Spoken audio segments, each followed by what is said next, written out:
Welcome to cinema daddy. Jeethu sir പറഞ്ഞു നിങ്ങൾ expect ചെയ്യരുത്, എൻ്റെ ട്വിസ്റ്റോ അങ്ങനത്തെ കാര്യങ്ങളൊന്നും എക്സ്പെക്ട് ചെയ്യരുത് ആണ് കണ്ടത്. പക്ഷെ അതുകൊണ്ട് എന്താ ഞങ്ങൾ ആ എക്സ്പെക്ടേഷൻ ഹൈ ആയിട്ടാണ് തിരിച്ചിറങ്ങിയത്. എൻ്റെ ഗംഭീര പടമാണ്, ഒരു രക്ഷയില്ല. പ്രേക്ഷകർ കാണാൻ അവരെ ഒരു കഥാപാത്രത്തെ അംഗീകരിക്കുക, അതൊക്കെ തന്നെയാണ് എല്ലാവരും ആക്ടറിനെ സംബന്ധിച്ചോളം ഏറ്റവും വലിയ ഒരു സ്വപ്നം. അതെ, ചെറിയൊരു വേഷമാണ്, നിങ്ങൾ പോയി തന്നെ കാണണം. സിനിമയിലേക്ക് അഭിനയിക്കാൻ വേണ്ടി ഒരു ചാൻസിന് വേണ്ടി അങ്ങനെയാണോ അതോ ഇഷ്ടത്തോടെ തന്നെ എഡിറ്റിംഗ് കോഴ്സ് എടുത്ത് പഠിച്ചതാണോ? ഫീസ് കുറവ് എഡിറ്റിംഗ് ആയിരുന്നു. ഈ പടത്തിന്റെ സോള് മുഴുവനുള്ള ഒരു തീം സെറ്റ് ചെയ്തിട്ട് അത് വെച്ചിട്ടൊക്കെയാണ് സാറ് ഷോർട്ട് ഡിവിഷൻ ചെയ്യുന്നത്. അപ്പോൾ കൂമൻ ചെയ്ത സമയത്താണെങ്കിലും അതുപോലെ തീംസ് ആദ്യമേ ചെയ്യും.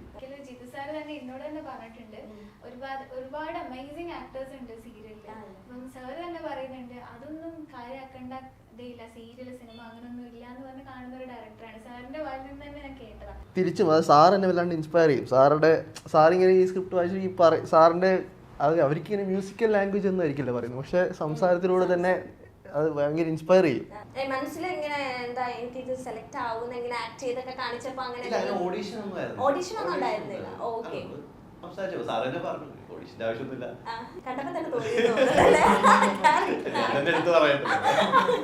സോങ് ആക്ച്വലി പിന്നെ ഫൈനൽ സ്റ്റേജസിലാണ് ആക്ച്വലി നമ്മളത് പടത്തിലോട്ട് ആക്ച്വലി പ്രോമോ സോങ് എന്നുള്ള രീതിയിലാണ് നമ്മൾ ചെയ്തത്. ബെസ്റ്റ് ഫ്രണ്ട് എപ്പോഴാണ് ഒരു ബോയ് ഫ്രണ്ട് ആയി മാറിയത്? ആക്ച്വലി ബോയ് ഫ്രണ്ട് ഒന്നും ഇല്ല, ഡയറക്ട്ലി മാരേജ് ഹസ്ബൻഡ് എന്നുള്ളതിലേക്ക് ആക്കുക. കാരണം ഞാനൊക്കെ സിനിമ കണ്ടപ്പോ ഇത് ഇങ്ങനെ കയ്യിലെ എക്സ്പ്രഷൻ ഇടുന്നു, ദൈവം അടുത്തത് എന്താണ്? ഞാൻ ഓടി വരുമ്പോൾ നമ്മുടെ അസോസിയേറ്റ് സുധീഷ് ചേട്ടനും സോണി ചേട്ടനും ഒക്കെ ഞാൻ ഓടി വരുന്നതിന് എപ്പോഴും തന്നെ അപ്പൊ ഞാൻ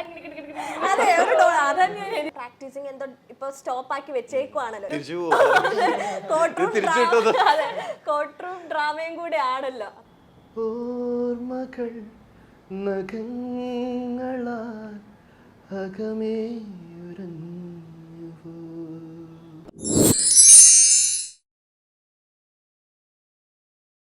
hello everyone, welcome to cinema daddy. ഞാൻ കെന്നാ സണ്ണി. നേരിന്റെ വിജയ തിലക്കത്തിൽ ഇന്ന് എൻ്റെ കൂടെ ജോയിൻ ചെയ്യുന്നത് അതിലത്തെ താരങ്ങളും അണിയറ പ്രവർത്തകരുമാണ്. സോ നേരെന്ന് മൂവിയുടെ എഡിറ്റർ വിനായക് ആൻഡ് അതിൽ ഇമ്പോർട്ടൻറ്റ് റോൾ ചെയ്തിരിക്കുന്ന Haritha and Shankar Induchoodan and music director Vishnu Shyam.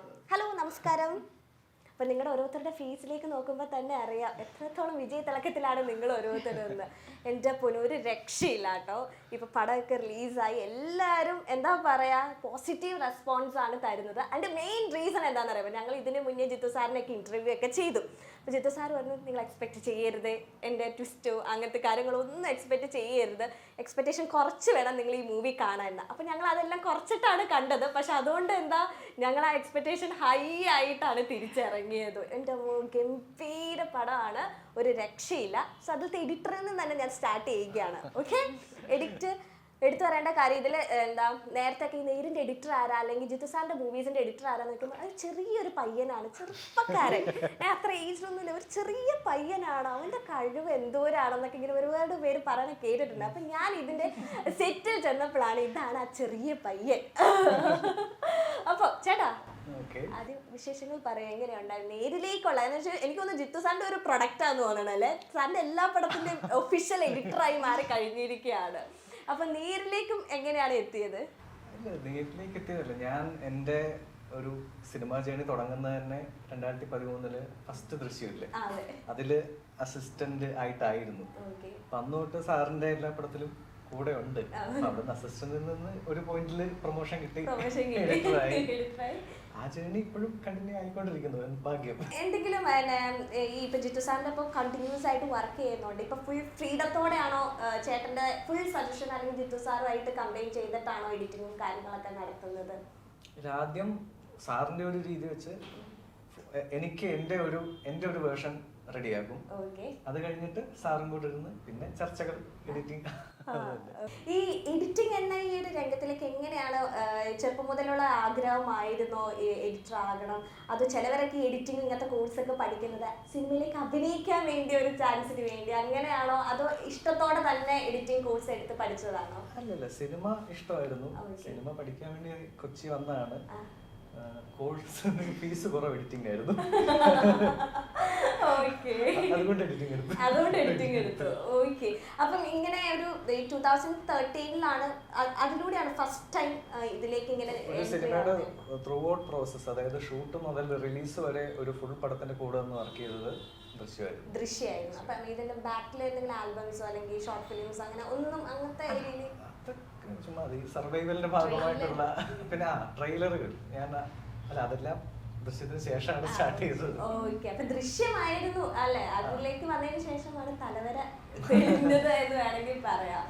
Okay, and ഒരു ഇമ്പോർട്ടൻ്റ് ആയിട്ട് ലാലേട്ടൻ ഇപ്പൊ ത്രൂ ഔട്ട് ഉണ്ട്, അതും ഭയങ്കര സ്ട്രോങ് ആയിട്ടുള്ള ഒരു ക്യാരക്ടർ. എന്ത് തോന്നുന്നു ഫസ്റ്റ് ടൈം ഇത് സെക്കൻഡ് മൂവിയാന്ന് തോന്നണം അല്ലെ ഹരിതയുടെ? സെക്കൻഡ് 2-3 മൂവീസ് ചെയ്തിട്ടുണ്ട്. എനിക്ക് തോന്നുന്നു ഒരു ഐഡന്റിറ്റി അല്ലെ, ഒരു ഇമ്പോർട്ടൻസ് അങ്ങനെയൊക്കെ മെയിൻ ആയിട്ട് വരുന്ന വലിയൊരു സബ്ജക്ട് വെച്ചിട്ട് വരുന്നത് ഫസ്റ്റ് ആണ്. അതും ലാലേട്ടൻ്റെ ഒപ്പം അത് ത്രൂ ഔട്ട് ലാലേട്ടൻ്റെ ഫ്രെയിം ഉണ്ടെങ്കിൽ അവിടെ ഹരിതയുണ്ടാവും എന്ന നിലയിലാണ്. അപ്പം എങ്ങനെയുണ്ടായിരുന്നു ആ എക്സ്പീരിയൻസും കാര്യങ്ങളൊക്കെ? ആക്ച്വലി എന്നെ സംബന്ധിച്ചിടത്തോളം ഞാൻ ഇതുവരെ ചെയ്തതിലേക്ക് വെച്ച് ഏറ്റവും വലിയ പ്രോജക്റ്റ്, ഏറ്റവും വലിയ വർക്കാണ്. അപ്പോൾ ഫസ്റ്റ് ഓഫ് ഓൾ ഭയങ്കര എക്സൈറ്റഡ് ആയിരുന്നു. പിന്നെ സാറിനെയും ഇവരെല്ലാം എനിക്ക് നേരത്തെ അറിയാമെന്നുള്ളതല്ലാതെ ഇവരോട് വർക്കൊന്നും ചെയ്തിട്ടില്ല. അല്ലാതെ വിനായക് വഴി എനിക്ക് ഇവരെല്ലാവരും സുഹൃത്തുക്കളാണ് വിനായകൻ്റെ എന്നുള്ള വഴിയെ അറിയേണ്ടത്. വർക്ക് ചെയ്തപ്പോൾ ലാലേട്ടൻ കൂടെ അതിലേക്ക് ജോയിൻ ചെയ്യുമ്പോൾ അതൊരു എനിക്കിപ്പം പലയിടത്തും ചോദിച്ചപ്പോൾ ഞാൻ എനിക്കൊരു വേർഡ്സ് കൊണ്ട് എനിക്കത് പറയാൻ പറ്റില്ല. പക്ഷെ അതൊരു ഭയങ്കര രസമുള്ളൊരു ഫീലാണ്.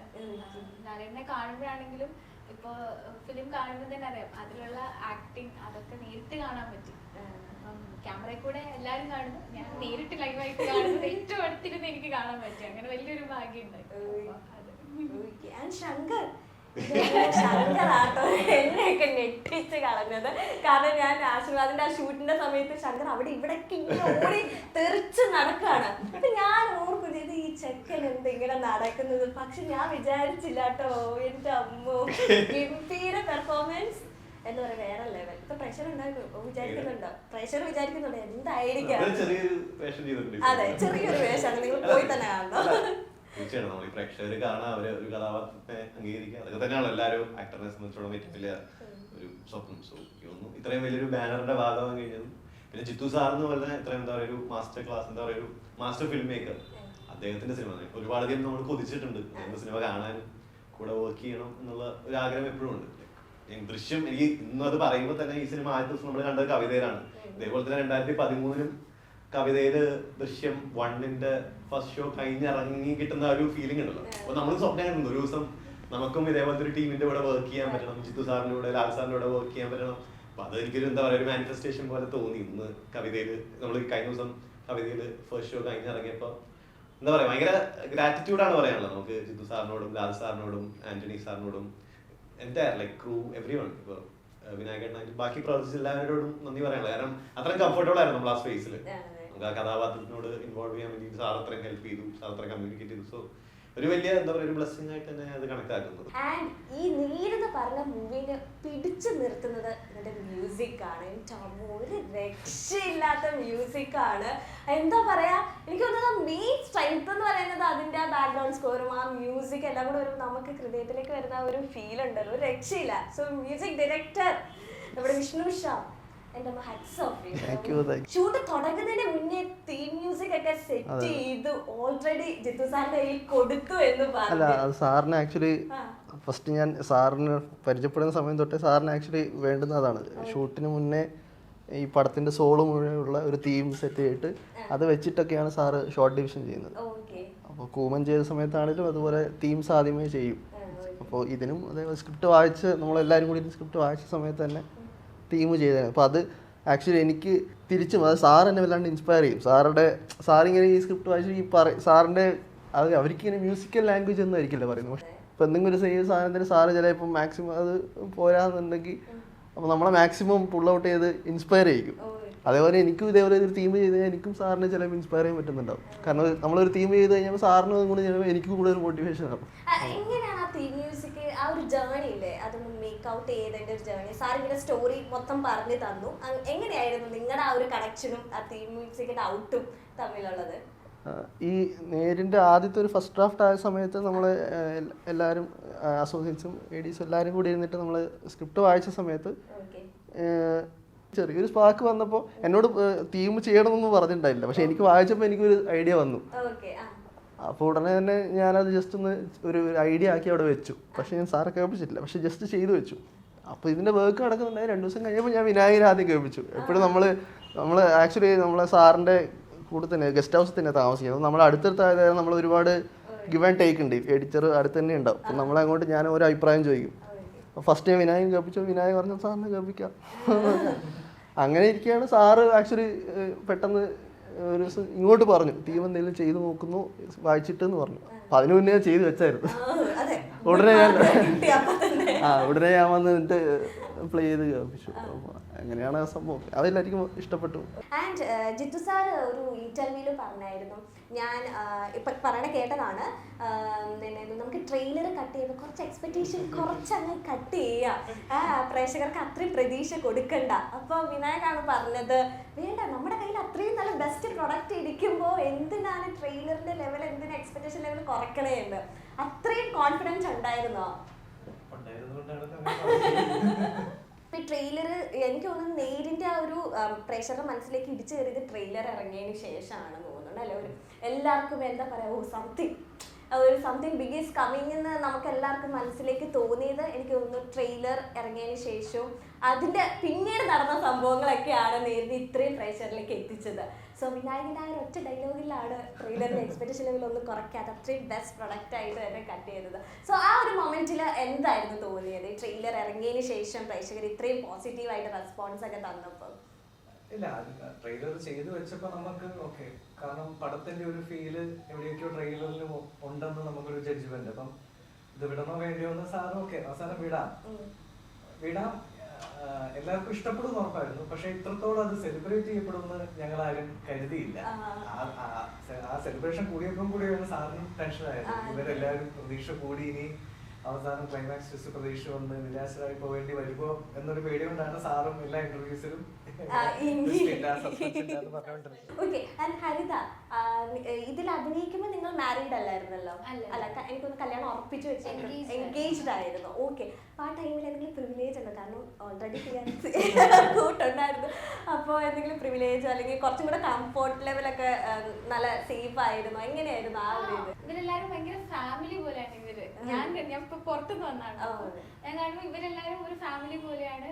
സാറും സാറിന്റെ പിള്ളേരെന്നൊക്കെ പറയുന്ന പോലെ. പിന്നെ ഭയങ്കര പീസ്ഫുൾ ആണ്, ലൊക്കേഷൻ ആണെങ്കിലും ഭയങ്കര പീസ്ഫുൾ ആണ്. എല്ലാവരും തമ്മിലുള്ള ഈ പറഞ്ഞ പോലെ ഗീവ് ആൻഡ് ടേക്ക് എല്ലായിടത്തും ഉണ്ട്. അപ്പൊ അങ്ങനെ നമ്മളോട് ഭയങ്കര കംഫർട്ട് ആവും. ആക്ച്വലി അവിടെ നമുക്ക് ഭയങ്കര പീസായിരുന്നു. ഇതിൽ അഭിനയിച്ചിട്ടുണ്ടെങ്കിൽ ഫിലിമിലേക്ക് ഓഫർ വരില്ല, അങ്ങനെ കുറെ തെറ്റിദ്ധാരണകളൊക്കെ പണ്ടുണ്ടായിരുന്നു. പക്ഷെ അതിനോട് ഹരിത യോജിക്കുന്നില്ല എന്ന് മനസ്സിലായിട്ടുണ്ട്. അപ്പം അങ്ങനെ സീരിയലിൽ നിന്ന് ഒരാൾ ഇത്രയും സ്ട്രോങ് ആയി ഈ ഒരു ടീമിന്റെ ഒപ്പം ആക്ട് ചെയ്യുമ്പോൾ എന്ത് തോന്നുന്നു? ആക്ച്വലി ഡിപ്പെൻഡ് ആണെന്ന് തോന്നുന്നു. അതിന് 2 കാര്യങ്ങളുണ്ട്. അങ്ങനെ സംഭവിച്ച ആക്ടേഴ്സ് ഉണ്ട്. ഈവൻ ഒരിക്കലും ജിത്തു സാറ് തന്നെ എന്നോട് തന്നെ പറഞ്ഞിട്ടുണ്ട്, ഒരുപാട് അമേസിങ് ആക്ടേഴ്സ് ഉണ്ട് സീരിയലിൽ. അപ്പം സാറ് തന്നെ പറയുന്നുണ്ട്, അതൊന്നും കാര്യമാക്കേണ്ട ഇതേയില്ല, സീരിയൽ സിനിമ അങ്ങനൊന്നും ഇല്ല എന്ന് പറഞ്ഞ് കാണുന്ന ഒരു ഡയറക്ടറാണ്. സാറിന്റെ വായിൽ നിന്ന് തന്നെ ഞാൻ കേട്ടതാണ്. കേട്ടപ്പം ഈവൻ ഞാൻ ആ ഒരു സീരിയൽ ചെയ്തുകൊണ്ടിരിക്കുന്നതുകൊണ്ട് എനിക്കത് കേട്ടപ്പോൾ ഭയങ്കര സന്തോഷമായി. പ്ലസ് എനിക്ക് ഇതിലേക്കുള്ള ഒരു ഓപ്പണിംഗ് കിട്ടുന്നതിന് വലിയൊരു കാര്യം പിന്നെ അങ്ങനെ അല്ലാതെ ഇപ്പൊ എന്റെ കൂട്ടത്തില് അഭിനയിക്കുന്ന ഒരുപാട് ആക്ടേഴ്സ് സിനിമയിൽ പോയി അഭിനയിച്ചിട്ട് വന്ന് ചെയ്യുന്നവരുണ്ട്. അവന്റെ സീരിയലൊന്നും സിനിമയിലേക്കുള്ള ഒരു എൻട്രി ഒത്തിരി ഇതാവാൻ തോന്നില്ല. പക്ഷെ അങ്ങനെ വിശ്വസിക്കുന്ന ആൾക്കാരുണ്ട്. ശങ്കർ എങ്ങനെയാണ് ഈ നീര് എന്ന് പറഞ്ഞ ഈ മൂവിയിലേക്ക് എത്തിപ്പെട്ട? ഓഡീഷൻ ത്രൂ ആണോ? എങ്ങനെയായിരുന്നു ശങ്കറിന്റെ ആ ഒരു ക്യാരക്ടറിന്റെ സെലക്ഷൻ പ്രോസസ്സ്? എനിക്ക് എന്റെ ശാന്തി ചേച്ചി വഴിയായിരുന്നു. ശാന്തി ചേച്ചി എന്റെ പ്രൊഫൈൽ കണ്ടു. എനിക്ക് ഒരു സാറിന് ഓൾറെഡി എന്റെ പ്രൊഫൈൽ ഉണ്ടായിരുന്നു. ഞാൻ ചെയ്ത സിനിമകളുടെ ഓൾറെഡി നമ്മൾ നേരത്തെ അയച്ചു വെക്കുന്നുണ്ട് നമ്മുടെ ആ ഒരു ഭാഗത്ത്. അപ്പൊ അങ്ങനെയാണ് ലൈക്ക് അങ്ങനെ ജിത്തു സാർ ഒരു ദിവസം വിളിക്കായിരുന്നു, ഇങ്ങനെ ഒരു ദിവസം അവിടെ വരണം സാറിന്റെ കൂട്ടത്തിലുള്ള. അങ്ങനെ അവിടെ പോകുന്നു, സാറിന്റെ അടുത്ത് സംസാരിക്കുന്നു. ഇവര് ശാന്തി ചേച്ചിയും സാറും ലിൻഡ മാമും ഉണ്ടായിരുന്നു അവിടെ.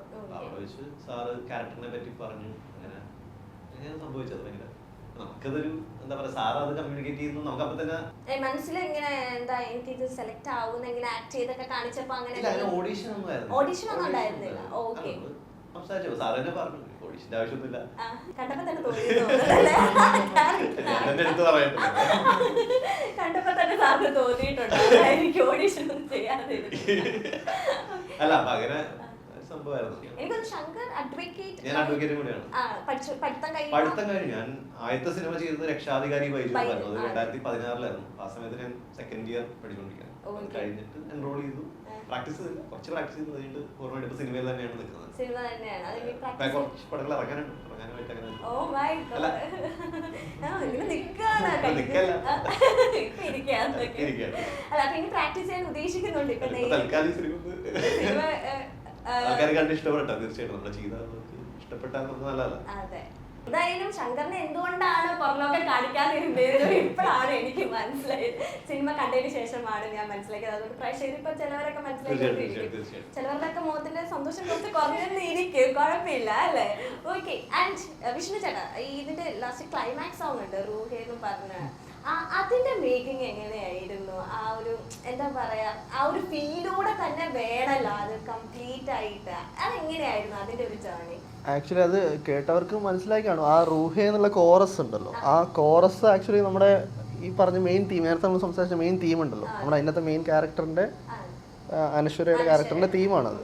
ആ തീം ആണ് ആദ്യം ചെയ്തത്. അപ്പോൾ ആ തീമിന്റെ ബേസിക് ട്യൂൺ തന്നെയാണ് ആക്ച്വലി അത്. അപ്പോൾ അതിനെ ബേസ് ചെയ്തിട്ട് ആണ് ഈ സോങ് ചെയ്തത്. ആ സോങ്ങിന്റെ കോറസ് ആണ് ആദ്യം ബേസ് ചെയ്തത്.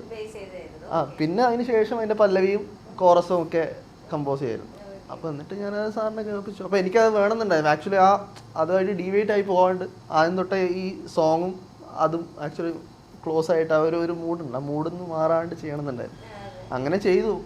സോങ് ആക്ച്വലി പിന്നെ ഫൈനൽ സ്റ്റേജസിലാണ് ആക്ച്വലി നമ്മളത് പടത്തിലോട്ട് ആക്ച്വലി പ്രോമോ സോങ് എന്നുള്ള രീതിയിലാണ് നമ്മൾ ചെയ്തത്.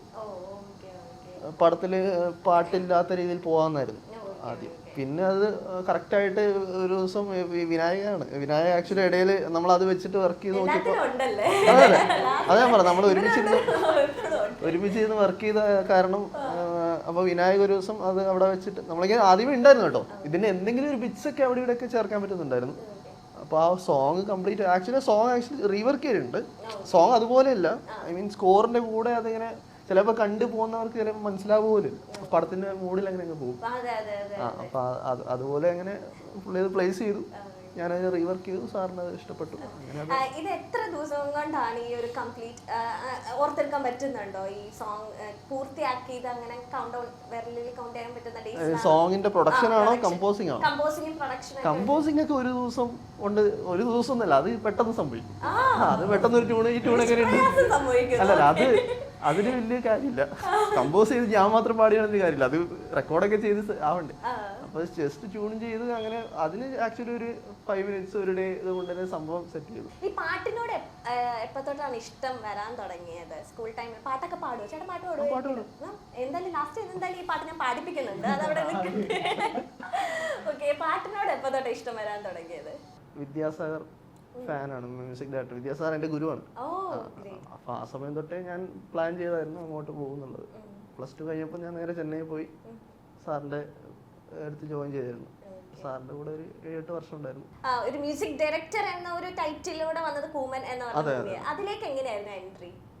ആക്ച്വലി റാം എന്ന് പറഞ്ഞ സിനിമയാണ് ആദ്യം തുടങ്ങിയത്. അപ്പോൾ അതിന് വേണ്ടിയിട്ടാണ്, അങ്ങനെയാണ് ഞാൻ ജിത്തു സാറിനെ പരിചയപ്പെടുന്നത്. അപ്പോൾ ആ സമയം തൊട്ടേ 2019 തൊട്ടേ ഉള്ള പരിചയമാണ്. അപ്പോൾ ഞാൻ അവിടെ തന്നെ ഉണ്ടായിരുന്നു. ഞാൻ ആക്ച്വലി അതിന്റെ പാരലായിട്ട് ദൃശ്യം 2 നടന്നു, 12th Man ഉണ്ടായിരുന്നു. അപ്പോൾ അതിന്റെയൊക്കെ ട്രെയിലേഴ്സ് ഒക്കെ ഞാൻ ചെയ്തിട്ടുണ്ടായിരുന്നു. അതിന്റെ ട്രെയിലറിന്റെ മ്യൂസിക്. അപ്പോൾ ആ സമയം തൊട്ടേ ഞാൻ അവിടെ ഉണ്ട്, ഒരു ഇൻ ഹൗസ് മ്യൂസിക് ഡയറക്ടർ പോലെ അവിടെ ഉണ്ട്. എന്നിട്ട് ആ സമയത്താണ് കൂമന്റെ ഇതേ വർക്ക് തുടങ്ങിയത്. അപ്പൊ അതിന്റെ സ്ക്രിപ്റ്റ് എനിക്ക് കൊണ്ടുതന്ന് ടീം ചെയ്യാൻ പറഞ്ഞു, ടീം ചെയ്തു. അങ്ങനെയാണ് ജിത്തു സാറിന്റെ ഫാമിലിയിലേക്ക് അല്ലേ എൻട്രി ചെയ്തത്? റാം തൊട്ടാണല്ലേ? എനിക്കൊന്നും ജിത്തു സാറിന്റെ എല്ലാ പടത്തിലും ഇവര് രണ്ടുപേരും എന്താ പറയാ മാറ്റാൻ പറ്റാത്ത 2 കണ്ണിലുണ്ണികളാന്ന് തോന്നുന്നു. ഇവര് രണ്ടുപേരും മാറ്റത്തില്ലാന്ന് തോന്നുന്നു. What's your marriage life? എങ്ങനെ പോകുന്നു?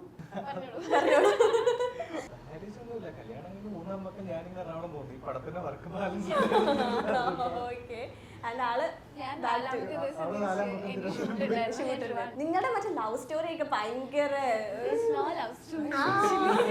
ബെസ്റ്റ് ഫ്രണ്ടിനെ വിവാഹം കഴിച്ചു, ബെസ്റ്റ് ഫ്രണ്ടിനെ അങ്ങനെ ലാസ്റ്റ് തമ്മിൽ മൊത്തം അങ്ങനെ ബെസ്റ്റ് ഫ്രണ്ട് ആണ്. ബെസ്റ്റ് ഫ്രണ്ട് എപ്പോഴാണ് ഒരു ബോയ് ഫ്രണ്ട് ആയി മാറിയത്? ആക്ച്വലി ബോയ് ഫ്രണ്ട് ഒന്നും ഇല്ല, ഡയറക്ട്ലി മാരേജ് ഹസ്ബൻഡ് എന്നുള്ളതിലേക്ക് ആക്കുക. ആരാണ് ആദ്യം അപ്രോച്ചും കാര്യങ്ങളൊക്കെ നടത്തിയത്? പക്ഷെ കണ്ടാ പറയില്ല കേട്ടോ, സൈലന്റ് ക്യാരക്ടർ അല്ല. അത് പുറത്ത് എന്റെ അടുത്ത് നന്നായി സംസാരിക്കും ചെറുപ്പം മുതലേ. ആണോ? ഓക്കെ. അതുകൊണ്ട് തന്നെ അത് ചോദിക്കാൻ ഒരു പണിയുണ്ട്. എനിക്ക് ഒരു നാളും ഉണ്ടായിരുന്നില്ല. പ്രൊജക്ട് അപ്ഡേറ്റ്സ് എന്തെങ്കിലും? ഇപ്പൊ സാറിന്റെ തന്നെ നുണക്കുഴി എന്ന് പറഞ്ഞ ആ, പടം അതാണ് ചെയ്തുകൊണ്ടിരിക്കുന്നത്. ഓക്കെ. സാറിന്റെ അല്ലാണ്ട് ഇനി വേറെ ഡേറ്റ്സ് ആർക്കെങ്കിലും കൊടുത്തിട്ടുണ്ടോ പുറത്തുള്ള ഡയറക്ടേഴ്സ്? സാറിങ്ങനെ ബാക്ക് ടു ബാക്ക് പടം ബാക്ക് ടു ബാക്ക് പടം തരുന്നതുകൊണ്ട് നമുക്ക് പുറത്തുനിന്ന് പിടിക്കാൻ പറ്റുന്നില്ല അല്ലേ? കാരണം സാറിന്റെ അടുത്ത് നമുക്കൊരു കമ്മിറ്റ്മെന്റ് ഉണ്ടല്ലോ. കാരണം ഞാൻ ഈ ജേർണി തുടങ്ങിയതേ അവിടെ നിന്നാണ്. അതുകൊണ്ട് ഫസ്റ്റ് അതവിടെ തന്നെ. അവിടെ തന്നെ. അപ്പൊ അതാണ് ഏറ്റവും കൂടുതൽ ഇമ്പോർട്ടൻറ്റ്. ഏറ്റവും എന്താ പറയുക, മനസ്സിൽ തട്ടി ഈ എഡിറ്റിംഗ് കണ്ടിട്ട് ഇഷ്ടപ്പെട്ട് പറഞ്ഞ ഒരു ആരെങ്കിലും വിളിച്ച് അങ്ങനെ പറഞ്ഞ് എപ്പോഴും മനസ്സിൽ സൂക്ഷിക്കുന്ന ആരായിരിക്കും? അപ്രീസിയേഷൻ ലെവൽ കിട്ടിയ ഒരു അങ്ങനെയല്ല, ഒരു മൊമെന്റ് അപ്രിസിയേഷൻ അല്ല.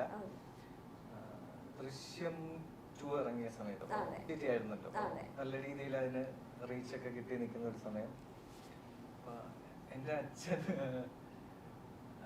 അച്ഛൻ ഈ ടൈൽസിന്റെ ജോലിയാണ്. അപ്പോൾ ഒരു ദിവസം ഇങ്ങനെ അച്ഛൻ ഇങ്ങനെ വിളിച്ച് പറഞ്ഞു, അച്ഛൻ ഇങ്ങനെ ഒരു വീട്ടിൽ ജോലി ചെയ്തുകൊണ്ടിരിക്കുകയായിരുന്നു. അപ്പൊ എങ്ങനെയോ ആ വീട്ടിലെ ഒരു പയ്യൻ ദൃശ്യം 2-ന്റെ എഡിറ്ററിന്റെ അച്ഛനാണ് ആ ജോലി ചെയ്യുന്നതെന്ന് അറിഞ്ഞു. പെട്ടെന്ന് അച്ഛനെ ഭയങ്കര പ്രിവിലേജോടെ ചെന്ന് കണ്ട് സംസാരിച്ച് കൈയൊക്കെ കൊടുത്ത് അച്ഛനത് ഭയങ്കര അഭിമാനത്തോടെ എന്നെ വിളിച്ച് പറഞ്ഞത്. എനിക്ക് ആ ഒരു മൊമെന്റ് എനിക്ക് ഭയങ്കര ഒരു പ്രഷ്യസ് സാധനമാണ്. നമ്മുടെ കാരണം നമ്മുടെ പേരൻസിന് ഒരു പ്രൗഡ് എനിക്ക് തോന്നുന്നത് ഇതിന്റെ അണിയറ പ്രവർത്തകരുടെ ഫേസ് അധികം പബ്ലിക്കിലേക്ക് വരുന്നില്ലല്ലോ. ഇപ്പൊ നമ്മള് അതിൽ മുന്നിൽ വെച്ച് അല്ലെങ്കിൽ സ്ക്രീൻ പ്രസൻസിലുള്ളവരായിരിക്കും സെലിബ്രേറ്റ് ചെയ്യുന്നത്. പക്ഷെ പലപ്പോഴും അണിയറ പ്രവർത്തകരുടെ നമ്മൾ ഫേസിലേക്ക് എന്താ പറയാ, ഒരു ക്യാമറയുടെ ഫ്രണ്ടിലേക്ക് വരാൻ മടിക്കുന്നുമുണ്ട്, ഞങ്ങളിപ്പോ പൊക്കി കൊണ്ടുവരുന്നുണ്ട്. അതാണ് സത്യം. അപ്പൊ അതാണ് ജീവിതത്തിൽ എപ്പോഴും ഓർക്കാൻ പറ്റിയ ഒരു മൊമെന്റ് അല്ലേ? ലാലേട്ടൻ എന്തെങ്കിലും ടിപ്സോ കാര്യങ്ങളോ എന്തെങ്കിലുമൊക്കെ പറഞ്ഞു തന്നിട്ടുണ്ടോ? ടിപ്സ് എന്നല്ല, ലാലേട്ടൻ നന്നായി സംസാരിക്കും. അപ്പൊ എനിക്ക് ഷൂട്ടിൽ ഫുൾ ടൈം ഞാൻ ലാലേട്ടന്റെ തൊട്ടടുത്ത് ഇതുപോലെ ഇരിക്കാനുള്ള ഭാഗ്യമുണ്ടായി. അപ്പൊ അദ്ദേഹം കുറേ കാര്യങ്ങൾ സംസാരിക്കും. ഒത്തിരി എന്താ പറയാ, എല്ലാവരും പറയില്ലേ അദ്ദേഹം ചൈൽഡിഷ് പോലെയാണ് എന്നൊക്കെ ഇങ്ങനെ പറയില്ലേ. അപ്പൊ ആ സമയത്ത് ഒരു ഷോ ഉണ്ടായിരുന്നു. അപ്പൊ പാട്ട് പാടിയിട്ട് നല്ല പാട്ടില്ലേ, അപ്പം പാട്ട് പാടുന്നുണ്ട്. പിന്നെ ധോണിക്കൊപ്പം ആടിന് പോയത് അവിടെ നിന്നായിരുന്നു. അപ്പം നാളെ ഞാൻ പോവാണ് കേട്ടോ. അല്ലെങ്കിൽ ഇപ്പം ഒരു സീനിൽ ഒരിക്കൽ ഒരു സീൻ ഞാൻ ഉണ്ടായിരുന്നില്ല, നെക്സ്റ്റ് സീനിലേക്കായിരുന്നു ഞാൻ വന്നത്. അപ്പൊ എന്റെ താമസം എന്നെ ഇവിടുത്തെ കേസ് തോപ്പിക്കാനാണോ ഉദ്ദേശം? ക്യാമറ ഓഫ് ആയിരിക്കുന്ന സമയത്തെല്ലാം ഇവരുടെ സീനിയറും ഏട്ടനൊരു സൂപ്പർ സ്റ്റാർ ആണ്. പിന്നെ അദ്ദേഹം നന്നായി സംസാരിക്കും. പിന്നെ എന്നോട് മാത്രമല്ല, ഇപ്പൊ അപ്പുറത്തെ സിദ്ദിഖ് ഇക്ക ഇരിപ്പുണ്ട്, പ്രേചേച്ചി ഇരിപ്പുണ്ട്. അവിടെയൊക്കെ ആണെങ്കിലും എഴുതിയിട്ട് അവിടെ പോയി നിന്ന് അവരോടൊക്കെ സംസാരിക്കുക. ഷോട്ടിന്റെ സമയം കൃത്യമായിട്ട് വരിക. ആക്ഷൻ പറയുമ്പോൾ അദ്ദേഹം സ്പോട്ടില് dialogue ready, everything is ready. വേറെ ഒന്നും നമുക്ക് പറയാനില്ല. അതാണ് ആ ഒരു കാര്യത്തിലേക്ക് പറയുമ്പോൾ എന്ത് പറയണം എന്നുള്ളതിൽ ഞാൻ കുറച്ചേരം ആലോചിച്ചിരുന്നു. അതുപോലെ ഇന്റർവ്യൂസ് വരുമ്പോൾ എന്തായാലും ലാലേട്ടനെ പറ്റി എന്നോട് ചോദിക്കും. പക്ഷെ എനിക്ക് എന്താ പറയേണ്ടതെന്നുള്ളതിന് എനിക്ക് ഇപ്പോഴും വാക്കുകളില്ല. അപ്പൊ അതുകൊണ്ട് എനിക്കറിയില്ല എന്നും ഓർത്തിരിക്കാൻ പറ്റിയ കുറെ മൊമെന്റ്സ്. ഇപ്പൊ പ്രത്യേകിച്ച് ഇപ്പം ഹസ്ബൻഡ് അതിനകത്ത് ഫിയാൻസി ഓൾറെഡി എഡിറ്ററായിട്ട് വർക്ക് ചെയ്യുന്നുണ്ട്. അപ്പൊ നമ്മുടെ ഭാഗത്ത് നിന്ന് എന്തെങ്കിലും മിസ്റ്റേക്കോ അല്ലെങ്കിൽ ആക്ടിവിറ്റി വന്നിട്ടുണ്ടെങ്കിൽ അങ്ങനെ വിചാരിച്ചിരുന്നോ സെറ്റില് വരുമ്പോൾ? ആണോ? ലാലേട്ടൻ സൈതും കളിയൊക്കെ ഇവര് രണ്ടുപേരും ഫുൾ ടൈം ഒരുമിച്ചായിരുന്നോ? ഷോട്ടൊക്കെ എടുത്ത് കഴിഞ്ഞ സാറ് ഓക്കെ പറയുന്നതിന് മുമ്പ് ഓക്കെ ആണോ? അതെ, ഞാൻ കണ്ടിട്ടുണ്ട് ഫുഡൊക്കെ കഴിക്കാൻ നേരത്ത് ഒരുമിച്ചായിരുന്നു സീറ്റില്. ഞാൻ കുറച്ചൊക്കെ കണ്ടു. ഫുൾ ടൈം ഒരുമിച്ചായിരുന്നു. എനിക്ക് ആദ്യം അറിയില്ലായിരുന്നു. ഞാൻ ഈ ഒരു ആദ്യമായിട്ടാണല്ലോ ഇവരോട് വർക്ക് ചെയ്യുന്നത്. എനിക്ക് ഇവര് തമ്മിൽ കല്യാണം കഴിക്കാൻ പോകുന്നുള്ള കാര്യമൊന്നും എനിക്ക് അറിയില്ലായിരുന്നു. ഞാനിത് ആദ്യം കണ്ടത് ആരാന്നൊക്കെ ഒരു ഡൗട്ട് ഉണ്ടായിരുന്നു. പിന്നെ ഇവരുടെ കഥയൊക്കെ അറിഞ്ഞു. അത് കേട്ടപ്പോൾ എനിക്ക് ഭയങ്കര സന്തോഷമായി. ഇവരെങ്ങനെയാണ് മീറ്റ് ചെയ്തതും ഇവരുടെ കഥകളും പരിപാടിയൊക്കെ അറിഞ്ഞപ്പോ ഫുൾ ടൈം ഒരുമിച്ചാണ് ബേസിക്കലി പറഞ്ഞത്. ഞാൻ ഓർക്കുന്നത് ഷോർട്ട് കഴിഞ്ഞാൽ പുള്ളി നേരെ പുള്ളിക്കാരൻ നേരെ കൊണ്ടുപോകും ആ എഡിറ്ററിന്റെ അടുത്തേക്ക് പോകും. അതൊന്നുമില്ല കട്ട് ചെയ്യില്ലേന്ന് പറയാൻ വേണ്ടിയാ എന്നെ കളയരുത്, കട്ട് ചെയ്ത് കളയില്ലെന്ന് പറയാൻ വെറുതെ ഉണ്ട്. ഞാൻ ആ കസേരയില്ല കണ്ടത് കൂടുതൽ സമയത്ത് ഞാൻ ഇവിടെ ലാലേട്ടൻ കസേരയില്ല. ഞാൻ കട്ട് പറഞ്ഞാലും ഞാൻ അവിടെ തന്നെ ഇരിക്കും. എനിക്ക് പോകത്തില്ല. എനിക്കൊരു ഡയറി ഉണ്ടായിരുന്നു. അപ്പൊ ഞാൻ അതിലിങ്ങനെ ഓരോന്നൊക്കെ കുത്തിക്കുറിച്ച് ഞാൻ ചുമ്മാ അവിടെ തന്നെ ഇങ്ങനെ പറഞ്ഞു. ഇപ്പൊ ഈ ചേട്ടൻ പറഞ്ഞപ്പോഴാണ് എന്റെ തല എല്ലാത്തിലും ഉണ്ടാവണം, കട്ട് ചെയ്ത് കളയരുത് എന്ന് പറഞ്ഞിട്ടില്ല. ആ ഒരു പേര് കേൾപ്പിക്കരുത്. ഇല്ല, ഇങ്ങനൊരു എന്താ പറയാ എത്തിക് സിംഹമാണ്. അതൊന്നും നോക്കൂല, കൊള്ളില്ലെങ്കിൽ അങ്ങ് കട്ട് ചെയ്ത് കളഞ്ഞിരിക്കും. അത് നോക്കൂലെന്ന് ഉറപ്പുണ്ടായിരുന്നു. ആൻഡ് ശങ്കർ ഇതിന്റെ എന്താ പറയാ ഒരു ഇമ്പോർട്ടന്റ് ആയിട്ട് എനിക്ക് ക്യാരക്ടർ പറയണമെന്നുണ്ട്, പക്ഷെ എന്നെ കൊണ്ട് അങ്ങ് അനുവദിക്കുന്നില്ല ഗായ്സ്, അതുകൊണ്ട് മാത്രം ഞാൻ പറയാണ്ടിരിക്കുകയാണ്. അപ്പൊ ആ ഒരു ഇമോഷൻസും അല്ലെങ്കിൽ ആ ഒരു സിറ്റുവേഷൻസും അതൊക്കെ എങ്ങനെയായിരുന്നു? കാരണം ഫസ്റ്റ് ടൈം ആണെങ്കിലും ഒരു ത്രൂ ഔട്ട് ആയിട്ടുള്ള ഫേസ് ഒന്ന് പോയിന്റ് ഔട്ട് ചെയ്ത് കാണുന്ന രീതിയിൽ അഭിനയിക്കുന്നത്, ഇതിന് മുന്നേ ചെയ്തിട്ടുണ്ടെങ്കിലും എടുത്തു പറയാൻ പറ്റുന്ന രീതിയിൽ ഒരു പെർഫോമൻസ് ലെവൽ ഇതിലായിരുന്നല്ലോ ഉണ്ടായിരുന്നത്. അപ്പം ആ ഒരു ജേർണി എങ്ങനെയായിരുന്നു ശങ്കറിന്റെ? അല്ല, എനിക്ക് ഏറ്റവും കൂടുതൽ ജിത്തു സാർ എന്നൊരു മേക്കറിന്റെ ലൈക്ക് അദ്ദേഹത്തിനൊക്കെയുള്ള ഒരു സറണ്ടർ ആണല്ലോ. കാരണം അദ്ദേഹം അത് കറക്റ്റായിട്ട് എങ്ങനെയാണ് ഈ കഥാപാത്രം അല്ലെങ്കിൽ എന്താണ് ഇയാളുടെ ഒരു ജേർണി, ഈ ഒരു സിറ്റുവേഷനിൽ എങ്ങനെയാണ് ഞാൻ അദ്ദേഹത്തിനോട് ചോദിക്കാറുണ്ട്. അപ്പം നല്ല രീതിയിലൊരു കമ്മ്യൂണിക്കേഷൻ സാറായിട്ട് ഒരു ബോണ്ടിങ് നടന്നിരുന്നു from the day we met. അപ്പം അത് ഭയങ്കരമായിട്ട് ഹെൽപ്പ് ചെയ്തിട്ടുണ്ട്. സാറായാലും ശാന്തി ചേച്ചി ഉണ്ടായിരുന്നു, ശാന്തി മായാദേവി എൻ്റെ ഒരു കോ റൈറ്ററാണ്. അപ്പോൾ സാറും ശാന്തി ചേച്ചിയും കൂടിയാണ് ഇതിൻ്റെ സ്ക്രിപ്റ്റ് എഴുതിയത്. അപ്പോൾ ഇവർ രണ്ടുപേരും ഒരു സപ്പോർട്ട് ഒരു വലിയൊരു ഘടകം തന്നെയാണ്. നമുക്ക് ത്രൂ ഔട്ട് എന്തെങ്കിലും ഇതിനെ പറ്റിയിട്ടുള്ളൊരു എന്തെങ്കിലും ഉണ്ടെങ്കിൽ ചോദിക്കാം, ഇപ്പം പൊട്ടത്തരാണെങ്കിലും ചോദിക്കാം. കാരണം നമ്മളെങ്ങനെ അത് കാണുന്നത് ഇവരെഴുതി വെച്ചേക്കുന്ന തലത്തിലേക്ക് അത് എങ്ങനെയാണെന്ന് നമുക്കത് കണക്ട് ചെയ്യാൻ വേണ്ടിയിട്ട് എന്തും ചോദിക്കാം. അപ്പം ആ ഒരു ഫ്രീഡം ഇവർ രണ്ടുപേരും തന്നിരുന്നു. തീർച്ചയായിട്ടും അത് നമ്മളെ നല്ല രീതിയിൽ ആ ക്യാരക്ടർ എനിക്കറിയില്ല, ഞാൻ തന്നെ ഇരുന്ന് പറഞ്ഞാൽ അത് ഭയങ്കര മോശമല്ലേ. ഞാൻ തന്നെ അല്ല, ഇടയ്ക്ക് ശങ്കറിന്റെ ഒരു നോട്ടമുണ്ട്, ലാലേട്ടനിലേക്ക് ഒരു നോട്ടം പോകുന്നുണ്ട്. പിന്നെ ആ കോടതിയിലേക്ക് ഇറങ്ങി വരാൻ നേരത്ത് അല്ലെ ശാന്തി മാമിലേക്ക് ഒരു നോട്ടം നോക്കുന്നുണ്ട്. അപ്പൊ അതൊക്കെ ജിത്തു സാർ ഇങ്ങനെ പറഞ്ഞു തന്നിരുന്നു. സാറ് പറഞ്ഞു തന്നു ആ സിറ്റുവേഷൻ. ബാക്കി സാർ ഒരു സ്പേസ് തരും നമുക്ക് പെർഫോം ചെയ്യാൻ, നമ്മളിലേക്ക് വിട്ടിരുന്നു. ലൈക്ക് അതാണ് നമുക്കത് വലിയൊരു കാര്യമല്ല. അത്രയും വലിയൊരു ഡയറക്ടർ നമുക്കത് പെർഫോം ചെയ്യാനുള്ള സ്പേസ് അദ്ദേഹം ഒരുക്കി തരും. നമ്മൾ നന്നായിട്ട് ചെയ്യണം. നന്നായിട്ട് വന്നു എനിക്കറിയില്ല, ആൾക്കാർ സാറും ഉണ്ടാവും. ഓക്കെ, അത് ഡീറ്റെയിൽ ആയിട്ട് പറഞ്ഞു കൊടുക്കും അല്ലേ? ചീത്ത എല്ലാം കേട്ടിരുന്ന അല്ല ഇപ്പൊ പറഞ്ഞ പർട്ടിക്കുലർ സീനിന്റെ ക്രെഡിറ്റ്, അതായത് ഞാനത് കേട്ടപ്പോ അതിന്റെ ഒരു ഭയങ്കര ഒരു നമ്മൾ എഡിറ്റ് ചെയ്യുമ്പോ കാണുമ്പോ നമുക്കറിയാം നന്നായി വന്നിട്ടുണ്ട്. ലുക്ക് കൊടുത്തത് പക്ഷെ അത് ഭയങ്കര ഒരു ഡബിൾ ട്രിപ്പിൾ ലെവലിലോട്ട് അത് വന്നത് വിത്ത് BGM. എനിക്കത് എടുത്തു പറയണം. എന്റെ ഭാഗം മാത്രല്ല, ഈവൻ സിനിമയുടെ അവസാന ഭാഗത്തേക്ക് വരുമ്പോ സിനിമ കണ്ടിറങ്ങിയ എല്ലാ പ്രേക്ഷകരും എടുത്തു പറഞ്ഞൊരു പേര് ഇദ്ദേഹത്തിന്റെയാണ്. ഞാനൊക്കെ സിനിമ കണ്ടപ്പോ ഇങ്ങനെ കയ്യിലെ എക്സ്പ്രഷൻ ഇടുന്നു, ദൈവം അടുത്തത് എന്താണ്? വിഷ്ണു മ്യൂസിക് ചെയ്യുമ്പോഴത്തെ ആദ്യത്തെ ഓഡിയൻസ് എപ്പോഴും ഞാൻ തൊട്ടപ്പെട്ട റൂമിൽ തന്നെയാണ്. വിഷ്ണു ഒരു സെഗ്മെന്റ് ചെയ്ത് കഴിഞ്ഞ് ആദ്യം കേൾപ്പിക്കുന്നത് സാധാരണ എന്നെയാണ്. അപ്പം എന്നിട്ട് ഞങ്ങളുടെ ഒരു ഡിസ്കഷൻ ഉണ്ടാവും അതിന്റെ മുകളിൽ. എന്നിട്ട് ഒരു ഫിൽറ്റേർഡ് വേർഷനാണ് എല്ലാം കഴിഞ്ഞ അവസാനം സാറിന്റെ അടുത്ത് എത്തുക. ഞാനിങ്ങനെ ഈ സീൻ ആദ്യമായിട്ട് കണ്ടപ്പോ സംഭവം കേറി വരുന്നുണ്ട്. അല്ല, അത് ഞാൻ പറഞ്ഞ ആ ഒരു ഫിലിമിനെ ഹോൾഡ് ചെയ്ത് നിർത്തുന്നത് ഇതിന്റെ അതാണല്ലോ നമ്മുടെ പണി. ഇത്രയും വലിയൊരു സിനിമ നമ്മളെ വിശ്വസിച്ച് ഏൽപ്പിക്കുന്നതല്ലേ. അപ്പൊ എനിക്ക് നമുക്കത് കിട്ടാനാ വെയിറ്റ് ചെയ്യുന്നത്. ഓക്കെ, എന്തെങ്കിലും നല്ലൊരു സാധനം കിട്ടിയിട്ട് വേണം നമുക്ക് മ്യൂസിക്. കാരണം നമ്മൾ അത്രയും സിനിമയില് അവസരം കിട്ടുന്നവരെ നമ്മൾ ആക്ച്വലി മ്യൂസിക് എവിടെയെങ്കിലും ഒക്കെ ഒന്ന് ചെയ്യണം എന്നാണ് വെച്ച് ആഗ്രഹിച്ച് നിൽക്കല്ലേ. അപ്പൊ നമുക്ക് ഇങ്ങനെ ഒരു സിനിമ ഇങ്ങനത്തെ ഒരു പ്ലാറ്റ്ഫോം ഒക്കെ കിട്ടുമ്പോഴേ, കാരണം സാറ് ഇതുപോലത്തെ ഞാൻ ഈ പറഞ്ഞ പോലെ ദൃശ്യം 10 വർഷം മുന്നേ കണ്ടിറങ്ങുന്ന സമയത്ത് ഞാൻ ഒരിക്കലും സ്വപ്നത്തെ പോലും വരിക്കുന്നില്ല ഇത്രയും ബിഗ് നെയിംസ് ജിത്തു ജോസഫ്, മോഹൻലാൽ പടത്തിന്റെ മ്യൂസിക് ഡയറക്ടർ ആവുന്നു. അപ്പൊ അങ്ങനെ ഒരു അവസരം എനിക്ക് സാറ് തന്നു കഴിയുമ്പോഴെനിക്ക് ഭയങ്കര he's a man with a golden heart. കാരണം ഒരു ന്യൂ കമ്മറായ ഒരാളെ, കാരണം ഒത്തിരി പേര് നമ്മൾ പേടിക്കും, ഒരു പുതിയ പയ്യൻ ഇവനാരോ ഇവൻ ചെയ്യൂ, നന്നായിട്ട് ചെയ്താൽ പോലും ജഡ്ജ്മെന്റ് വൈസ് ആയിരിക്കില്ല അവരെടുക്കുന്നത്. കാരണം മ്യൂസിക് കേട്ടിട്ടായിരിക്കില്ല, ഇവൻ പുതിയവന് ബാക്ക്ഗ്രൗണ്ട് ഉണ്ടോ അത് നോക്കിയിട്ടാണ് സംഭവം. സാറ് ആക്ച്വലി സാറിന് വേണ്ടുന്ന എന്താണോ കിട്ടിക്കഴിഞ്ഞാൽ സാറ് കോൺഫിഡന്റ് ആണ്. ഇത് എടുത്തു പറയണം, സാറ് നമ്മൾ സ്ക്രിപ്റ്റ് വായിച്ചതിന് ശേഷം ആദ്യം കേൾപ്പിക്കുന്നതും ഈ സാറയുടെ തീമാണ്. ലൈക്ക് അത് ലിറ്ററലി സിനിമയുടെ ഒരു സോള് തന്നെയാണ്. അപ്പൊ എല്ലാ ആക്ടേഴ്സ്, ഇപ്പൊ അനശ്വരയും ഞാനും ഇരുന്നപ്പോ സാർ ഇത് പ്ലേ ചെയ്ത് കേൾപ്പിക്കുന്നുണ്ട്.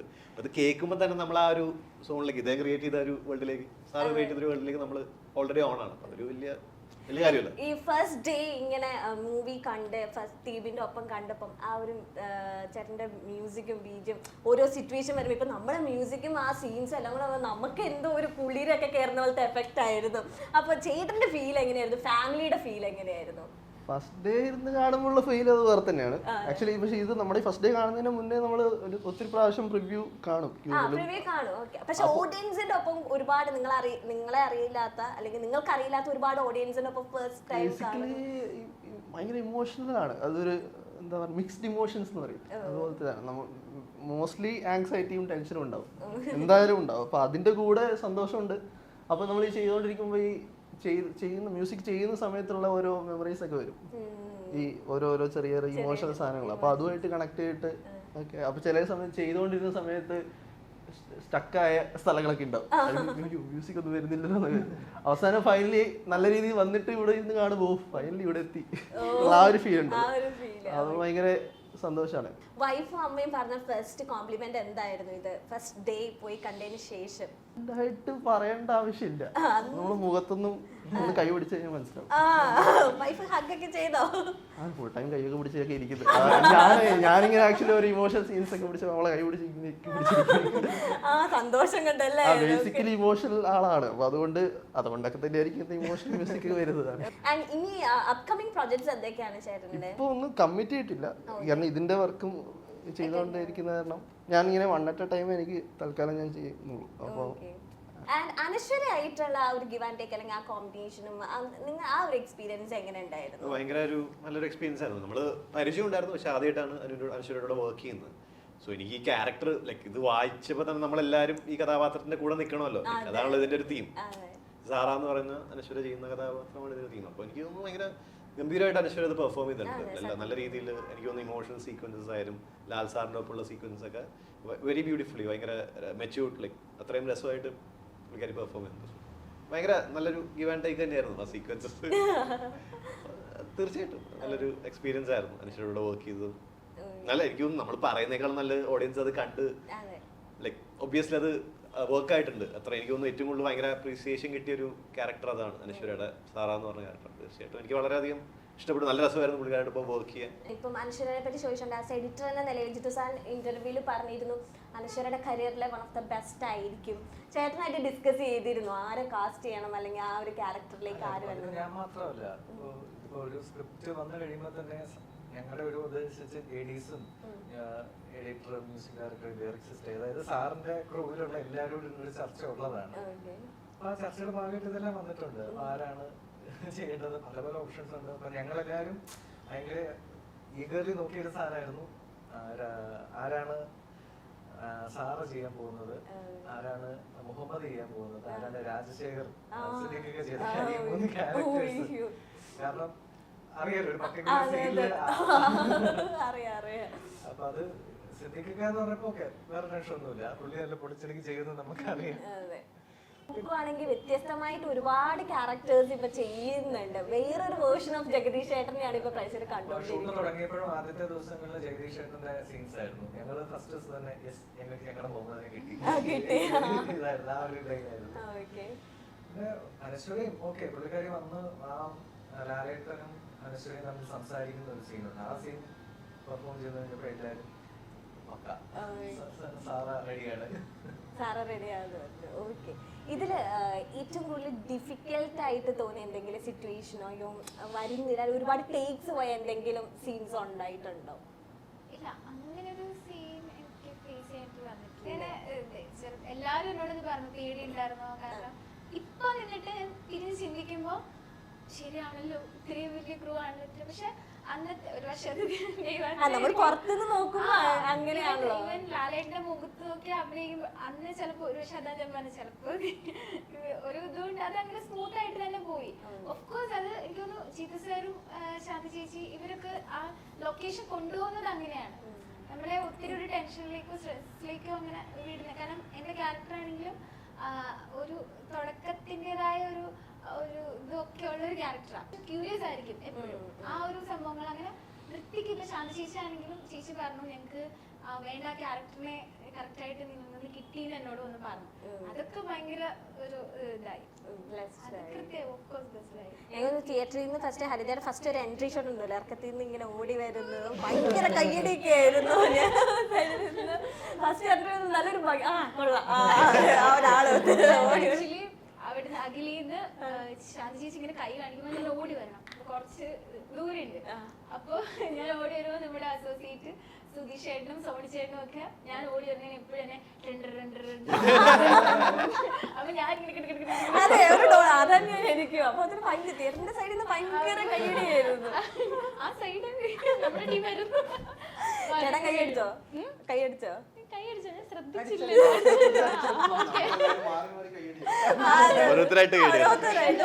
രണ്ടുപേരും ഒരു ബിഗ് ബാനറിന്റെ ഒപ്പം, ഒരാൾ ആക്ട് ചെയ്യുന്നു, ഒരാൾ എഡിറ്റർ. അപ്പൊ അച്ഛനും അമ്മയൊക്കെ എന്ത് പറഞ്ഞു ഇത് കണ്ടിറങ്ങിയതിന് ശേഷം? ആക്ച്വലി ഞങ്ങള് പറഞ്ഞതുപോലെ ഞങ്ങള് ബെസ്റ്റ് ഫ്രണ്ട്സ് ആയിരുന്നല്ലോ. അപ്പൊ പണ്ട് മുതലേ ഉള്ളൊരു ചോദ്യം ഉണ്ടായിരുന്നു. ഒന്ന് ഇവൻ സിനിമ കേറ്റോ അത് ഞാൻ സിനിമ കേറ്റാൻ വേണ്ടിട്ടല്ല എന്റെ ഫ്രണ്ട് ആയിട്ടിരിക്കണേ എന്ന് പറഞ്ഞിട്ട് ഇതൊന്നും നമ്മൾ ഒരിക്കലും പ്രതീക്ഷിച്ചതല്ല.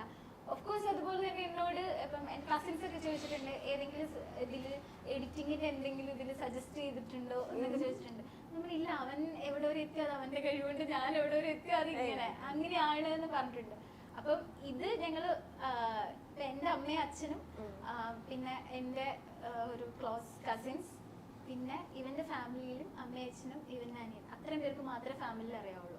ബാക്കി എല്ലാവരും ട്രെയിലർ ഇറങ്ങിയതിന് ശേഷമാണ് അറിയുന്നത് തന്നെ. ഞാൻ ഇപ്പം കോഴ്സ് ഇവൻ എഡിറ്റ് ചെയ്യുന്നുണ്ടെന്ന് അറിയാം, പക്ഷെ ഞാൻ അതിന്റെ ഭാഗമായിട്ടുണ്ടെന്നുള്ളത് ആർക്കും അറിയില്ല. എല്ലാരും സർപ്രൈസ് ആയിരുന്നു.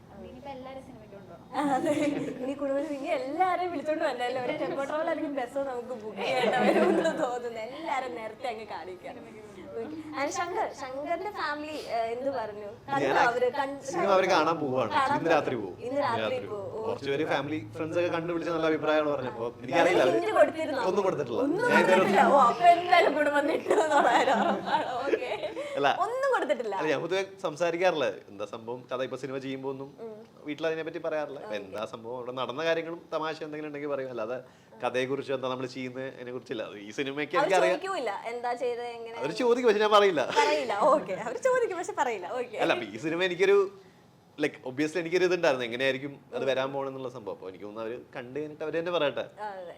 അവരുടെ വയസ്സിന്റെ കേട്ടിട്ട് ബാക്കിയുള്ള കുറെ റിലേറ്റീവ്സ് കണ്ടിട്ട് അവര് നല്ല അഭിപ്രായമാണ് പറഞ്ഞത്. ഇപ്പൊ ഫ്രണ്ട്സും ഇപ്പം ഫാമിലിനെ കൊണ്ടുപോകുമ്പോ എന്തായാലും പ്രാക്ടീസിങ് എന്തോ ഇപ്പൊ സ്റ്റോപ്പ് ആക്കി വെച്ചേക്കുവാണല്ലോ. ഇതൊരു കോർട്ട് റൂം ഡ്രാമയും കൂടെ ആണല്ലോ. അപ്പൊ പപ്പയും മമ്മിയും ഇത് പറയാൻ സാധ്യതയുണ്ട്.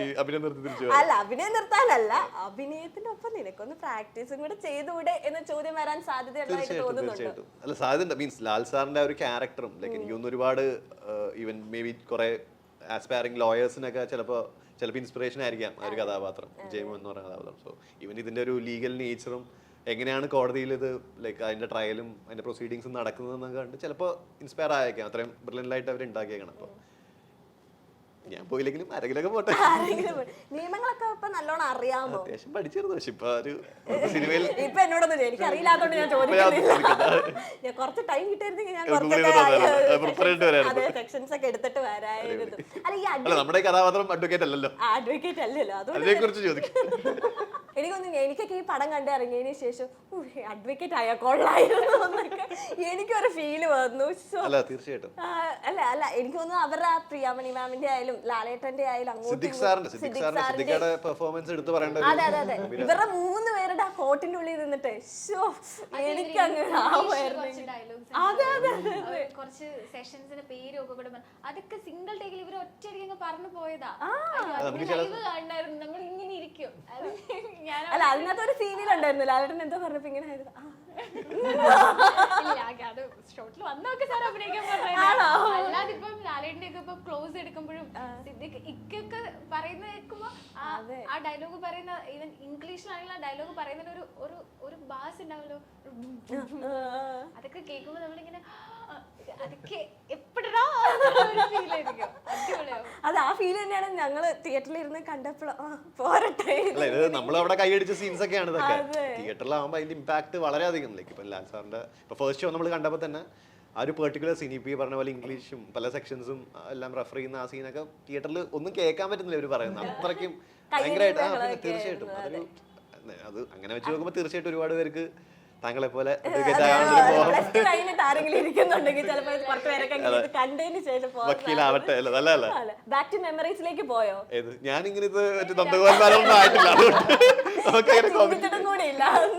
ചെയ്തിട്ടുണ്ട് പക്ഷെ അതിൽ ഓർമ്മയുണ്ട് തീർച്ചയായിട്ടും. പക്ഷെ ഇതിൽ അങ്ങനെ കോളേജ് ലൈഫ് ഒന്നും ഇല്ലല്ലോ. ആൻഡ് ചേട്ടാ ഇതിന്റെ ലാസ്റ്റ് ക്ലൈമാക്സ് സീൻ ഉണ്ട്, എന്റെ പൊന്നു ഒരു രക്ഷയില്ല.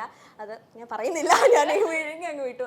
അത് എന്റെ പൊന്നു ആ ഒരു ബീജയും അനശ്വര ലാലേട്ടൻ ആ ഒരു കോമ്പിനേഷനും ആ ഒരു മൊമെന്റും ഇതിന്റെ ക്ലൈമാക്സ് കാണുമ്പോഴുണ്ടല്ലോ, അയ്യോ അതൊരു വല്ലാത്തൊരു മൊമെന്റാണ്. നമ്മളെന്തോ കേസ് ജയിച്ച പോലെയാണ് നമുക്ക് എല്ലാവർക്കും. പ്രത്യേകിച്ച് എനിക്ക് സ്പെഷ്യലി ഞാനൊരു സ്ത്രീ ആയതുകൊണ്ടാണോ എന്ന് അറിയത്തില്ല, എനിക്ക് തോന്നുന്നു എല്ലാവർക്കും, സ്ത്രീന്ന് എടുത്ത് പറയുന്നില്ല, എല്ലാവർക്കും ആ ഒരു ബീജം, ആ ഒരു മൊമെന്റ്, ആ ഒരു നടത്തം, അതെങ്ങനെയാണ് എനിക്കിപ്പോഴും അത്ഭുതമായിട്ട് അതൊക്കെ എങ്ങനെയാണ് ക്രിയേറ്റ് ചെയ്തതെന്ന് ഓർക്കുമ്പോൾ. അത് ബേസിക്കലി ആ ഫസ്റ്റ് ചെയ്ത തീമുണ്ടല്ലോ, അപ്പോൾ അത് ബേസ് ചെയ്തിട്ട് തന്നെയാണ് ആക്ച്വലി സാറ് ഷൂട്ട് ചെയ്തത്. അപ്പോൾ ആ സമയം തൊട്ടേ സാറിൻ്റെ മനസ്സിൽ അതുണ്ട്. അപ്പോൾ അത് ഷൂട്ട് ചെയ്ത് ആക്ച്വലി ഫസ്റ്റ് വർക്ക് ചെയ്തത്, അതായത് പടത്തിൻ്റെ ബാക്ക്ഗ്രൗണ്ട് സ്കോറിങ് ഇവർ ഷൂട്ട് കഴിഞ്ഞ് വന്ന ഉടനെ അന്ന് തന്നെ സാർ സീൻ എഡിറ്റ് ചെയ്ത് അയച്ചു കൊടുക്കണം, പണി തുടങ്ങട്ടെ. ഈ ക്ലൈമാക്സ് സീൻ അത് ഷൂട്ട് ചെയ്ത് അന്ന് രാത്രി തന്നെ സീൻ എഡിറ്റ് ചെയ്ത് വിഷ്ണുവിന് അയച്ചു കൊടുത്തു. വിഷ്ണുവോട് മ്യൂസിക് വർക്ക് തുടങ്ങി. പിന്നെ വിഷ്ണു മ്യൂസിക് തരുന്നതനുസരിച്ച് ഞാൻ എന്തെങ്കിലുമൊക്കെ അഡ്ജസ്റ്റ്മെന്റ് റീ എഡിറ്റ് ചെയ്യണമെങ്കിൽ അങ്ങനെ. സത്യം പറഞ്ഞാൽ അത് ഗിവ് ആൻഡ് ടേക്ക് തന്നെയാണ്. നിങ്ങളുടെ രണ്ടുപേരുടെ വൈഫുമാരും അപ്പോൾ ആ തീം ബേസ് ചെയ്തിട്ടാണ് സാർ ആക്ച്വലി ആ ഒരു സീക്വൻസ് ഡിസൈൻ ചെയ്തത്. അപ്പൊ അത് വെച്ചിട്ട് തന്നെ അപ്പൊ ഫസ്റ്റ് ബാക്ക്ഗ്രൗണ്ട് സ്കോർ ചെയ്ത് തുടങ്ങിയപ്പോ ഫസ്റ്റ് സ്ക്രിപ്റ്റിൽ ആ സീക്വൻസ് ഇല്ലായിരുന്നു. വിഷ്ണു ചെയ്ത് എന്ന തീം കേട്ട് എപ്പോഴും ഇങ്ങനെ അതാണ്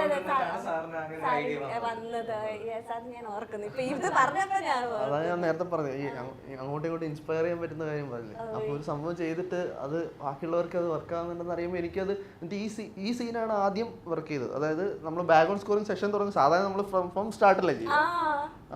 നമ്മൾ ആദ്യം ചെയ്തത് ഈ സീൻ ആദ്യം വർക്ക് ചെയ്ത് വെച്ചു. അത് 2 മാസം മുന്നേ ഈ സീൻ ആദ്യം തന്നെ സ്കോർ മൊത്തം ചെയ്ത് വെച്ചു. അതിനുശേഷമാണ് ഫ്രം സ്റ്റാർട്ട് തുടങ്ങിയത്.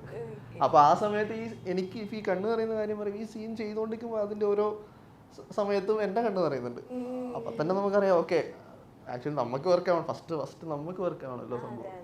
അപ്പൊ ആ സമയം തൊട്ടേ അതുണ്ട്. അപ്പോൾ എങ്ങനെയോ നന്നായി വന്നു. മ്യൂസിക് ഡയറക്ടർ മ്യൂസിക് കമ്പോസിഷൻ ഒക്കെ പറഞ്ഞതിന് ശേഷം ഇതിന്റെ ലിറിക്സ് എഴുതിയിരിക്കുന്നത് നമ്മൾ സംസാരിക്കാൻ വിട്ടുപോയി. ഇതിന്റെ ലിറിക്സ് എഴുതിയിരിക്കുന്നത് നമ്മുടെ ഈ പ്രിയപ്പെട്ട വിനായക് ശശികുമാർ ചേട്ടനാണ്. സോ നിങ്ങൾ ക്ലാസ്മേറ്റ്സ് ആണോ? അതെ, നമ്മൾ ലോയോള കോളേജിൽ ഒരുമിച്ച് പഠിച്ചതാണ്. ഓക്കെ. നമ്മൾ ഞാനീ പറഞ്ഞ വിദ്യാസാഗർ സാർ ഫാൻസ് എന്നുള്ള രീതിയിൽ നമ്മൾ രണ്ടുപേരും ആ സമയം തൊട്ടേ സാറിന്റെ ഗെയിമിന്റെ പുറത്തു പോയി നിൽക്കാറൊക്കെ ഒരുമിച്ചായിരുന്നു. അപ്പൊ അപ്പോഴും സ്വപ്നം കണ്ടു തുടങ്ങിയത് ഒരുമിച്ചാണ്. അവന് ഒത്തിരി സിനിമകൾ 10 വർഷത്തെ ഇൻഡസ്ട്രിയിലുണ്ട്. നമ്മൾ ഒരുമിച്ചുള്ള രണ്ടാമത്തെ പാട്ടാണ് കൂമന് ശേഷമുള്ള രണ്ടാമത്തെ മൂവിയാണ്. എന്താ പറയാ, കോളേജ് ടൈം തൊട്ടുള്ള ഫ്രണ്ട്സ് ആകുമ്പോഴത്തേന് ആ ഒരു ഫ്രീഡവും ആ ഒരു അതുകൊണ്ട് നമ്മൾ ഒത്തിരി പാട്ടുകൾ വെറുതെ ചെയ്തു വെച്ചിട്ടുണ്ട്. 100ഓളം പാട്ടുകൾ ചെയ്തു വെച്ചതുണ്ട്. അത് ചിലതൊക്കെ ഞാൻ മറന്നു, പക്ഷെ അവൻ ഓർമ്മയുണ്ടാവും. കാരണം അവൻ ഈ വരിയായിട്ട് ഓർത്തിരിക്കുന്നതുകൊണ്ട് ഞാൻ ചിലപ്പോൾ ട്യൂണ് മറന്നു, പക്ഷെ അവൻ വരി ഓർത്ത് പോയി. അപ്പൊ അവനെ എന്നെ ഓർമ്മിപ്പിക്കും ഇങ്ങനെ ഒരു പാട്ടുണ്ടെന്ന് പറഞ്ഞ് പാടി. സോ നമ്മൾ ഈ കുറേ വിശേഷങ്ങളും കാര്യങ്ങളൊക്കെ സംസാരിച്ച് ഞാൻ അധികം നേരം നിങ്ങളുടെ ടൈം എടുക്കുന്നില്ല. ലാസ്റ്റ് നമ്മുടെ വിഷ്ണു ചേട്ടൻ്റെ ഒരു പാട്ടും കൂടെ കേട്ടിട്ട് നമുക്ക് കൺക്ലൂഡ് ചെയ്താലോ? ആ പാട്ട് തന്നെ പ്ലീസ്. എനിക്കൊന്ന് നേരിട്ട് ഞങ്ങൾക്ക് എല്ലാവർക്കും, നിങ്ങളെല്ലാം കേട്ടിട്ടുണ്ടാവും, എനിക്ക് കേൾക്കണം എന്നുണ്ട്. ഓർമ്മകൾ നഖങ്ങളാൽ അകമേയുരഞ്ഞുവോ, കാറ്റിലെ ശരാതുപോൽ ചിരികൾ പൊലിഞ്ഞുവോ, കഴിഞ്ഞതെല്ലാം മറന്നു തീരാൻ വിടാതെ മുഖം പാടിയോ, കടന്ന നാളിൽ അറിഞ്ഞ നേരിൽ കാലം ഒരേ സാക്ഷിയോ.